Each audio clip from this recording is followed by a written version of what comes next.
사도행전의 삶, 복음 전파의 원리.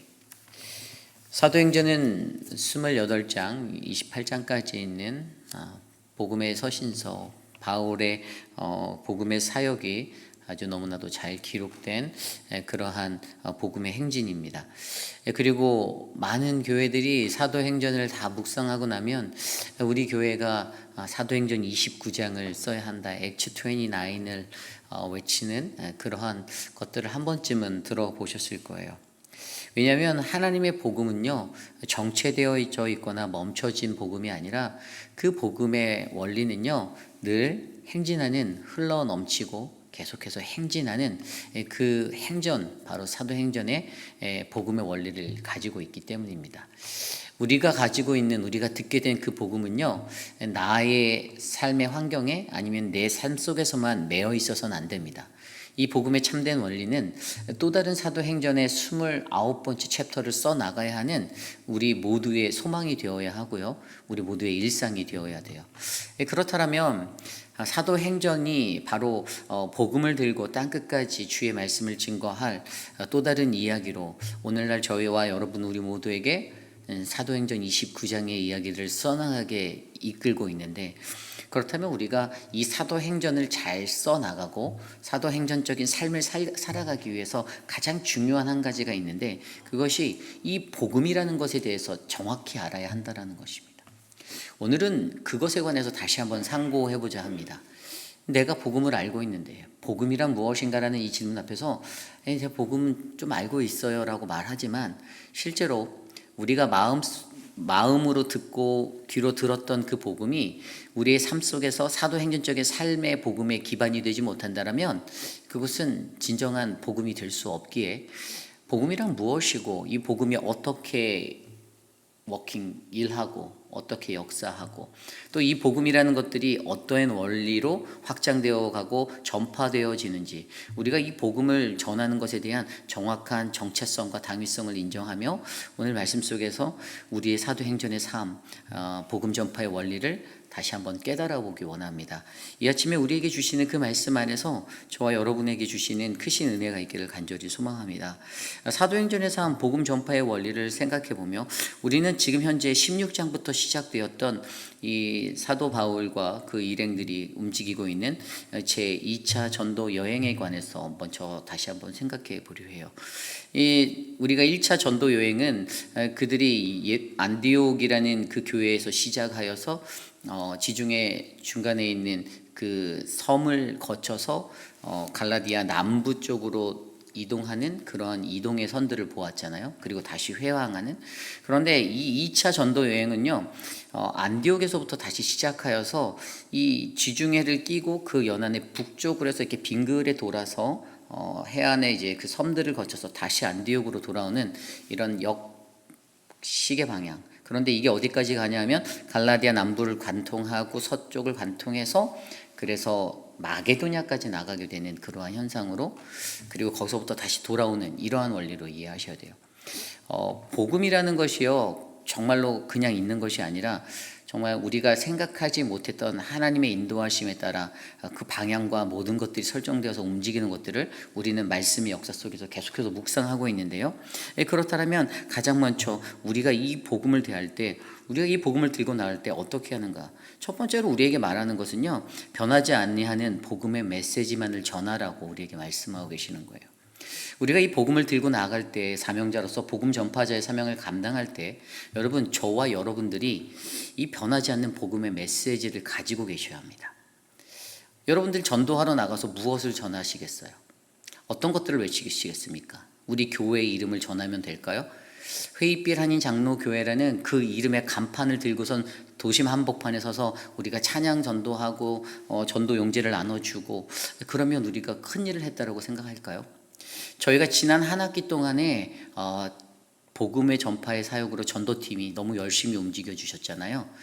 한 분 한 분 바쁘신 와중에도 오셔서 정말 애써 주시고 수고했는데, 사실 거기에 그 어디를 보아도 저희는 저희 교회의 이름을 드러내고자 했던 것은 단 하나도 없었습니다. 그냥 저희는 가서 그들이 알아듣지 못하는 한국어라 할지라도 찬양을 하고 하나님의 복음만을 전하려고 애썼던 것이에요. 그 이유는 우리의 교회를 알리고 우리가 어디서 왔어요, 우리는 이런 사람들이에요 라는 것보다는 복음의 진정한 원리는 그냥 삶에서 자연스럽게 흘러나오는 그 모습의 복음의 형태로 하나님을 외치고 예수 그리스도를 선포하는 복음이 진정한 복음이라는 사실이죠. 그래서 오늘 말씀에도 보면요, 오늘 말씀 17장 1절 말씀이 이렇게 시작하거든요.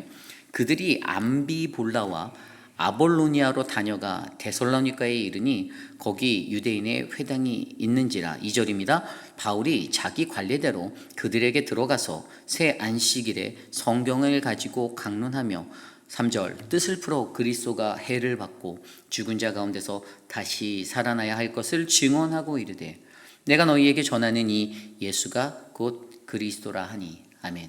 이 짧은 3절의 구절에서 드디어 바울이 데살로니가로 복음을 들고 나가는 이야기가 시작되는데, 이 3절이 가지고 있는 굉장히 강력한 메시지는요, 우리의 삶에 오직 복음만을 전파하는 것, 변하지 아니하는 복음의 메시지가 무엇인가, 그것은 바로 3절에 나온 대로 너희가 너희에게 전하는 이 예수가 곧 그리스도라는, 예수 그리스도라는 변하지 않는 복음의 핵심만을 들고 나가야 하는 이 복음 전파의 원리를 말해주고 있어요. 어떤 것들을 하기 위해서 한국에서도 많이 보셨을 거예요. 여기다가 띠를 두르고 자기네 교회 이름 크게 새기고 나가서 우리가 어디 교회인데요 막 이러면서 막 나눠주고 복음 전하는 거, 그것이 잘못됐다라는 것은 아니지만, 저는 복음 전파의 원리에서 가장 중요한 것은 우리가 누구인지라는 나의 어떤 내가 소속된 그 기관의 명이나 이런 것들은 철저하게 감추어져야 하고, 우리가 드러나야 하는 것은 사람들로 하여금 도대체 저렇게 하는 사람들이 신기하게 보일 정도로 누구일까? 저 사람들은 도대체 누구길래 저 스키보 라인 저 한복판에서 그냥 저렇게 해맑게 웃으면서 찬양하고 저러고 있을까? 알고 봤더니 예수 믿는 사람들이네, 복음 전하는 사람들이네. 그래서 그들 스스로가 예수 믿는 자들에 대한 퀘스천을 던질 수 있는, 이런 흥미를 얻을 수 있는 이 복음을 유발시켜야 된다는 거예요. 오늘 말씀에서도 데살로니가로 전도할 때, 이 데살로니가라는 곳은 어떤 곳이냐면 로마의 식민지 중에 하나였어요. 그런데 다른 점령되었던 식민지들보다는 약간 그 로마 제국의 영향이 약간 약하게 미쳤던, 스트레이크하게 미치지 않았던 좀 자유로운 그러한 것들이 이 지역에는 있었습니다. 그리고 이 지역에는요, 어떠한 상업적인 그러한 발달이나, 왜냐하면 많은 나라들이 이곳을 거쳐 가야지만 다른 곳으로 번져서 이동할 수 있는 이동 경로가 됐기 때문에 사실 굉장히 이곳에 대해서 중요하게 바울은 생각하고 그곳으로 복음을 전하러 흘러갔는데요. 그런데 로마의 어떤 제국주의적인 것이 약하게 미쳤기 때문에 어떤 은혜가 있었냐 하면, 이곳에는 10명만 모이면 회당을 설립할 수 있는 그러한 기회가 있었는데, 그래서 곳곳에 회당이 많이 세워져 있었다는 거예요. 제가 예전에 카자흐스탄에서 설명할 때도, 카자흐스탄에도 교회를 설립하려면 10명 이상이 모여서 사인을 해서 CD에다가 걸려면 교회로서의 역할을 할 수 있게 허가를 도시가 내주거든요. 그러니까 믿는 사람의 공동체들이 분명히 존재했고, 어떠한 방법으로든 하나님의 복음을 들었던 사람들이 있어서 그곳에는 로마 제국의 관리 하에 있었던 나라지만 분명히 같이 모여서 하나님의 말씀을 들을 수 있는 어떤 유대교의 회당이 들어가 있었던 것. 그런데 여기서 우리가 눈여겨볼 수 있는 한 가지 사실을 발견하는데요. 거기는 아까 2절에 읽었던 대로 유대인 회당이 있었는데 바울이 자기의 관리대로 그들에게 들어가서 새 안식일에 성경을 가지고 강론하였다라고 말하고 있어요. 여기서 우리의 눈에 보여지는 한 가지 사실은 바울의 삶 가운데 자기의 관례대로, 여러분이 자기의 관례대로가 어떠한 의미인가 하면요, 이거는 관례라는 단어가 헬라어 에이오도스라는 단어, 습관, 익숙한 일, 이러한 거예요. 그러니까 이미 바울에게는요, 어느 곳을 가든지 쉬는 안식일만 딱 되면 자연스럽게 회당으로 가서 자연스럽게 하나님의 말씀을 증거하고자 하는 이 삶이 이미 본인에게 너무나도 익숙하게 되어져 있었던 사람인 거예요. 바울은 새로운 도시를 갈 때마다 회당을 찾아가서 그곳에서 복음을 전하는 이 습관적인 일들을 자기의 삶에, 이것을 자기의 관례대로라고 말했잖아요. 자기의 관례대로. 자기의 관례처럼 여기며 습관화된 이 삶의 복음을 전하겠다라는 이 습관이 있었다라는 것이죠. 너무나도 좋은 것이죠. 우리의 삶을 비교해 보면 저와 여러분도 오늘 이 새벽에 이곳에 오신 분들, 우리에게 아마 자기의 관례대로 하나님 앞에 나오신 분들이 많을 거예요. 뭐 형식적인 것들을 말하는 게 아니라 이미 내가 하나님을 마주하기 위해서 내 아침의 시간에 내 새벽을 깨워 주님을 만나야 한다라는 이 삶의 귀중한 것들을 인지하기 때문에 이 시간을 놓치지 않고 나오는 여러분들도 어찌 보면 하나님의 복음 앞에서 내가 어떠한 습관을 가지고 복음에 대해서 귀를 기울일 수 있는 그러한 사람이 될 수 있는지를 알기에 오늘 이곳에 나왔다는 거죠. 오늘 바울에게는요, 그러한 복음 전파가 이미 자신의 삶에 습관화되어지고 있었습니다. 복음을 전하려 할 때 두렵고 떨리는 마음이 처음에는 분명히 있었을 수도 있는데, 그런데 이제는 너무나도 능숙하게, 너무나도 자연스럽게 복음을 들고 세상으로 나가고 회당에 나아가서 하나님의 말씀을 전했다는 거죠.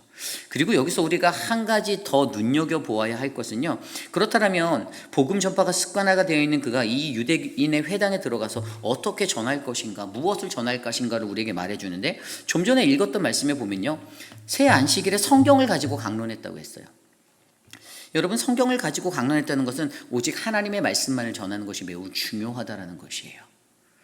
그가 전했을 때 그가 전한 것은 삶의 어떤 너희들이 데살로니가라는 이 지역에 살아갈 때 너희들이 어디에 가야 돈을 벌고 이곳에서 어떤 문화가 있고 어떤 것들이 있고 이런 것들보다는 그는 그냥 성경이라고 하는 그 하나님, 유대인들의 경전을 들고 그 말씀대로 그 말씀을 설파했다는 거예요. 쉽게 말하면 그는 설교했어요. 하나님의 말씀을 증거한 거예요. 프리칭한 거예요.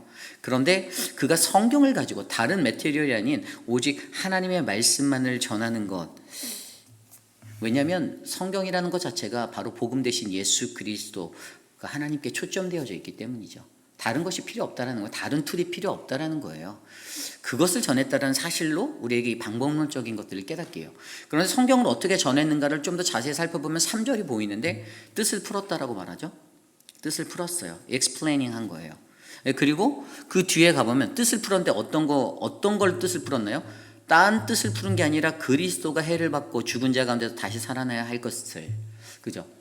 그러니까 그리스도에 대해서 풀어서 설명하는데 그리스도의 고난의 사와 그 다음에 부활하는 그 모든 역사들, 그것들에 대한 의미들을 설명해 주는 거예요. 그러면서 그것들을 증언했다. 두 번째가 증언했다라고 얘기하잖아요. 이거는 프로빙한 거예요.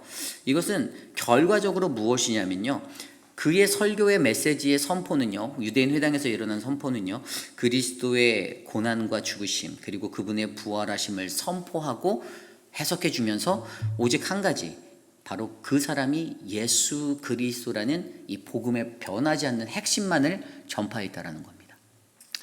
여러분, 사실 그래서요, 우리가 전도하러 나갈 때 누군가에게 우리 교회가 너무 좋아요, 좋은 거 다 알아요, 우리 교회 좋은데 우리 교회 뭐도 있어요, 뭐 짐도 있고 우리 교회 시설도 너무 좋고요. 여러분, 사실 그런 건 별 볼 일 없는 겁니다. 그런 건 중요하지 않아요.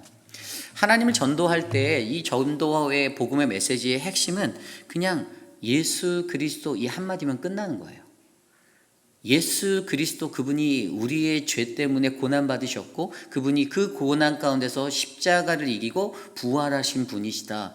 바로 그분이 바로 저와 여러분을 구원하셨습니다. 우리 안에 계십니다라는 이 생명력 있는 메시지 한 가지로 이 모든 것들을 우리는 이겨낼 수 있다라는 거예요. 그래서 여러분, 내가 복음을 들고 무엇을 할까, 어떻게 할까 고민할 때 결국에 전도라는 것은요, 내가 받은 그 십자가의 메시지, 그 복음의 메시지, 내 삶에 들어가서 녹아져 있는 내가 경험한 그 복음의 메시지만을 전하면 되는 것입니다. 무언가를 하면서 거기에 내 이름 석자 껴넣으려고 애쓰는 사람이 아니라 좀 좋아 보이는 사람처럼 날 포장하려고 내 이미지를 높이는 그런 것에 힘쓰는 게 아니라, 여러분, 그냥 우리는 하나님의 말씀의 은혜대로 복음 받은 그 복음의 사람대로 그 복음이 이러한 것임을 증거하면 그것은 다 하나님의 성령 안에서 하나님이 알아서 복음의 능력으로 나타내실 거라는 사실을 우리가 믿어야 합니다. 나라는 존재가 드러날 이유가 전혀 없다라는 거예요. 여러분, 굉장히 중요한 얘기예요. 사람들이요, 복음의 선봉에 서면서도 늘 실패하고 좌절하는 이유는요, 결국에 복음 사역을 한다면서 내 이름 석자 호랑이가 죽어서 가죽을 남기듯이 남기려는 내 의 때문에 무너지거든요. 이 복음을 전하는 건 나는 그냥 전하고 그 결과는 성령 하나님께 맡기는 역사.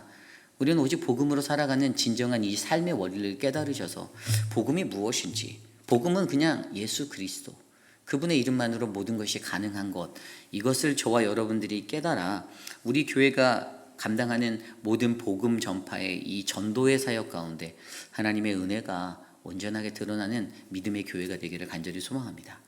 그리고 두 번째로 오늘 사도행전의 삶을 살기 위해 이 복음 전파의 원리 두 번째는요, 이 복음에는 반드시 반응이 일어난다라는 거예요. 그런데 그 반응이요, 두 가지 상반된 반응으로 반드시 일어나게 되어 있다는 겁니다. 첫 번째 모습을 저는 회심자들이 있는 반응이다라고 설명하였어요. 이 회심자들이 있는 반응이 무엇인가? 오늘 말씀 4절에 보면 그 중에 어떤 사람, 곧 경건한 헬라인의 큰 무리와 적지 않은 귀부인도 고난을 받고 바울과 실라를 따르니라. 아멘. 여러분, 경건한 헬라의 큰 무리가 있었다. 이 사람들은 이방인들이었겠죠. 그리고 플러스해서 적지 않은 귀부인들이 또 권함을 받았다고 합니다. 권고받은 거예요. 권고받음. 이 권함 받았다는 게 권고받은 거예요. 하나님 말씀에서는요, 권고가 굉장히 중요해요. 어떤 사람은 그냥 하나님 말씀에 풀이만 딱 들었으면 좋겠다라고 생각하는 성도들이 가끔씩 계세요. 근데 그건 잘못됐어요.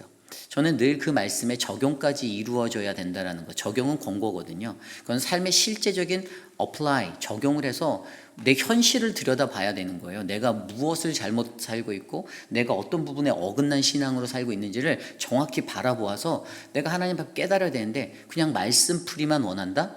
사실 그거는 정확한 설교의 원리가 아니에요. 오늘 여기에서요, 복음에 반응한 사람들은요, 그 권고를 받아들인 자들이에요. 사도 바울이 말씀을 회당에서 전할 때 이 말씀을 전하면서 우리의 삶 가운데 이러한 것들이 고쳐져야 합니다라고 말씀으로 들려지는 그 메시지를 듣고 내 죄를 인정하고 내 가슴을 치며 내가 엎드려 회개하여 돌아선 사람들, 회심자죠. 복음의 능력은요, 이 하나님의 말씀이 내 귀에 온전하게 들려져서 올바르게 회심으로 연결될 수 있는 사람이 진정한 복음에 반응하는 사람들로 들어지게 되어 있습니다. 그리고 오늘 이 데살로니가 이곳에서 회심했던 사람 중에 아리스라고와 그리고 세분도라는 사람이 이제 20장에 나와요. 이러한 진짜 회심돼서 쓰임받는 하나님의 사람으로 쓰임받는 사람들이 일어나게 됐다는 것은 복음의 진정한 메시지는 들을 귀 있는 자들은 듣고 반드시 반응하게 된다는 것이에요. 그래서 결국에는요, 하나님의 말씀을 사모하는 마음으로 나와서 그 말씀을 듣는 복음의 변화된 자, 회심자들이 반드시 있다. 반면에 반대로 두 번째는 대적자들, 핍박하는 복음의 전파자들을 핍박하는 자들이 있다라는 거예요. 그런데 이 사람들이 바로 5절에 나오는데, 그러나 유대인들은 시기하여 저자의 어떤 불량한 사람들을 데리고 때를 지어 성을 소동하게 하여 야손의 집에 침입하여 그들을 백성에게 끌어내려고 찾았으나, 누굽니까? 유대인들이라고 말하고 있죠. 하나님을 미리 안다라고 하는 같은 믿는 사람들 안에 핍박이 더 거센 거예요. 오히려 전혀 예수를 잘 알지 못했던 이방인들이나 그러한 사람들은 순수하게 복음을 받아들이는데 조금 자기가 뭐 좀 안다라고 생각하는 유대인들, 이런 사람들이 꼭 핍박자로 등장한다는 거죠. 이 교회의 공동체 원리에도 늘 동일해요. 여러분, 모든 사람들이 하나님의 말씀을 주님 감사합니다, 아멘으로 받아들이면 되는데 그렇지 못한 거죠. 그 이유는 유대인들이 많기 때문이에요. 그 사람은 히브리적인 그냥 유대인으로서 바리새적인 신앙생활을 하고 있는 사람들이기 때문에 성경도 제대로 알지도 못해요. 온전히 깨닫지도 못해요. 그런데도 그 말씀으로 자기가 좀 알고 자기가 신앙생활 잘한다고 그래서 어디 가서 내가 새벽 예배 나가 막 이러고 떠들고서 다니는 그런 사람들, 그러면서 꼭 뭐가 있으면 목사가 강단에서 나를 말로 치네 이러는 사람들, 그런 사람들이 정확하게 오늘 말씀에서 표현된 대적자들, 그래서 복음 전파자들을 핍박하는 아주 이런 못된 유대인들의 모습을 갖고 살아간다는 것이죠. 그런데 여러분, 그들이 어떻게 합니까? 늘 똑같아요. 문제는 시기 질투 때문에 일어나고요, 다른 사람을 소동시켜요. 자기는 뒤에 가만히 숨어 있어요. 잘 형태를 나타내지 않아요. 이 사람 살짝 찔러서 소동해서 문제 일으키고 또 말로 이쪽 찔러서. 그래서 여러분, 제일 조심해야 되는 사람들은요, 어떤 이슈가 일어날 때 그거 가지고 카톡 연락 오고 전화 오는 사람들 있잖아요. 그냥 그런 사람들은 인간관계를 끊어버리시면 돼요. 내가 신앙생활하는데 전혀 도움 안 됩니다. 1도 도움 안 돼요. 그런 사람들 데리고 가봤자 받아준다고 내가 성품이죠. 다 받아준다고. 아니에요. 오히려 내 영이 병들어요. 그런 사람들 때문에. 겉으로는 나이스한 척하면서 존칭 쓰는 척하면서 그렇게 말하는 그런 사람들의 말은요, 여러분, 오히려 유대교적인 사고방식 때문에 그들은 모함하고 그들은 소동을 일으키려고 그러면서 본인은 스스로 뒤로 싹 빠지거든요. 그러면 괜히 거기에 분개하는 그 의로운 심리를 가진 자들만 요동쳐서 이제 그들이 전면에 앞에서 소동을 일으켜요. 항상 교회 원리가 그래요.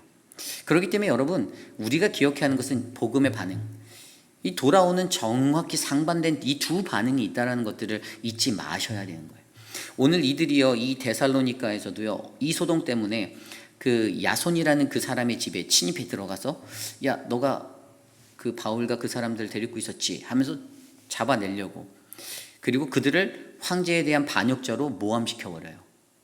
그리고 그들로 해서 군중들을 요동케 해서 군중들도 분노하게 만들고, 그러한 일들이 오늘 말씀의 4절 이후에 계속해서 일어나는 거예요. 그래서 야손이 붙잡혀가죠. 그 일행들이 붙잡혀가고 결국에 그들이 보석금을 내고 풀려나오는 그러한 또 고난을 당하게 되는 일들이 반복되어지는 거예요.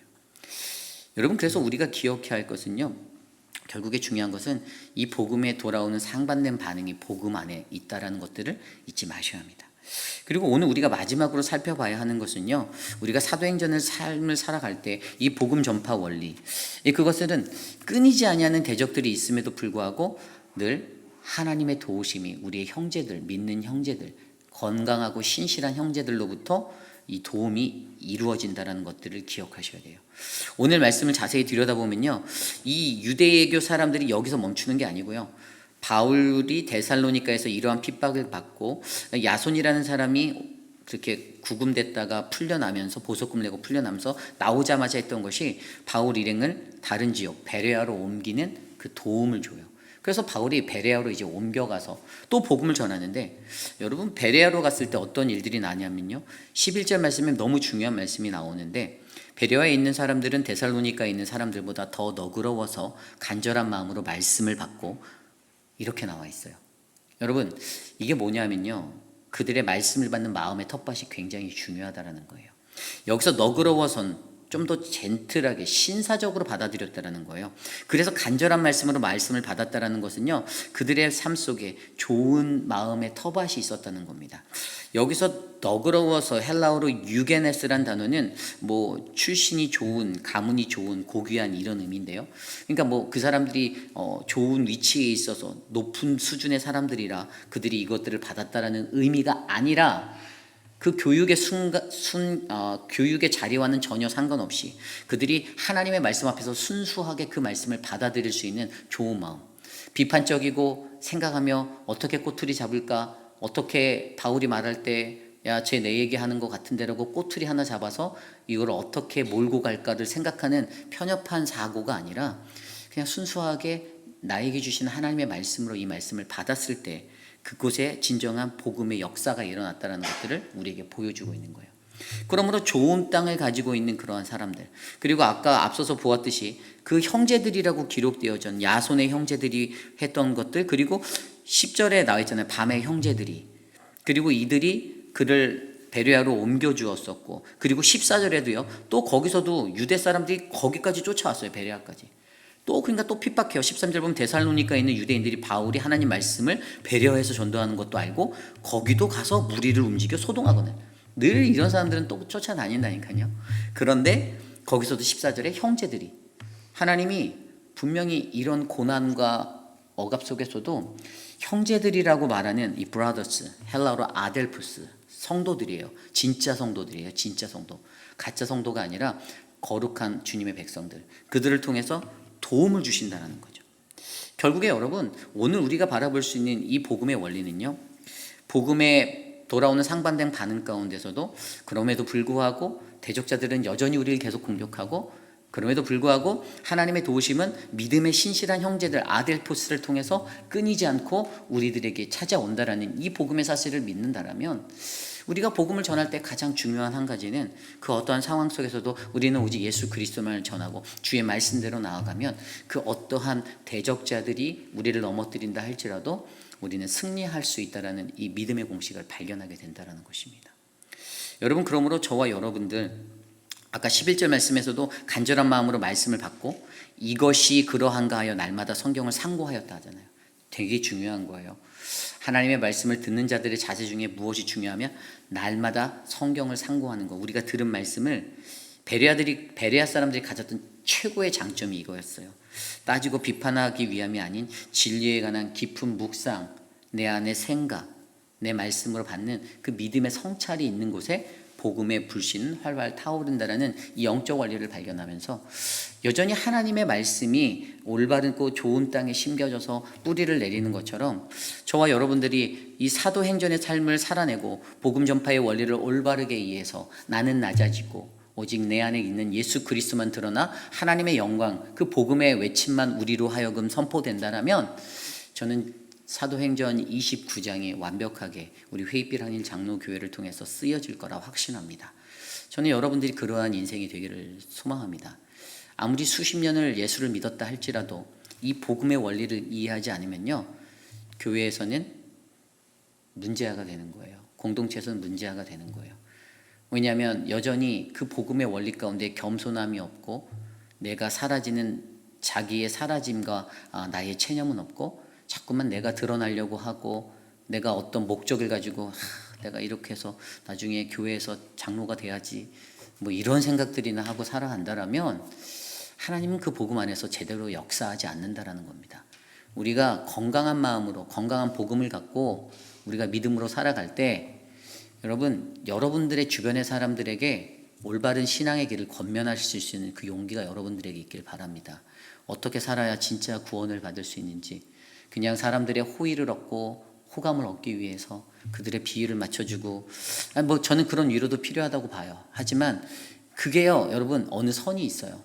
위로가 필요할 땐 위로가 가지만 정확한 채찍이 갈 때는 그것에 대해서 선포할 줄 아는 용기가 있어야 진정한 신자예요. 그것을 감싸면요, 여러분, 감싸고 감싸면 결국에 골마서 그 사람은 더 병들게 되고요. 그냥 우리 말에 바늘도둑이 소도둑 된다고 하잖아요. 우리가 바늘도둑을 소도둑으로 만들어 키우는 꼴이 되게 되는 게 이게 죄의 원리예요. 그렇기 때문에 저와 여러분 우리 모두가 오늘 이 데살로니가 교회의 전도의 사역과 베레아에 있었던 전도 사역, 또 베레아에서도 마지막에 아덴으로 또 피하잖아요. 그러면서도 복음은 계속해서 흘러간다라는 거예요. 그것들을 박해하려는 자들은 끊임없이 체이스하며 쫓아가며 그것들을 박해하지만, 그러나 복음은 결코 사그러들지 아니하고 언젠가 정직한 그 건강한 복음은 반드시 그때의 하나님의 때에 복음의 꽃을 피울 것들을 믿음으로 우리가 살아내시는 믿음의 사람들이 되기를 소망합니다. 이 시간 그러한 마음으로 함께 좀 기도했으면 좋겠어요.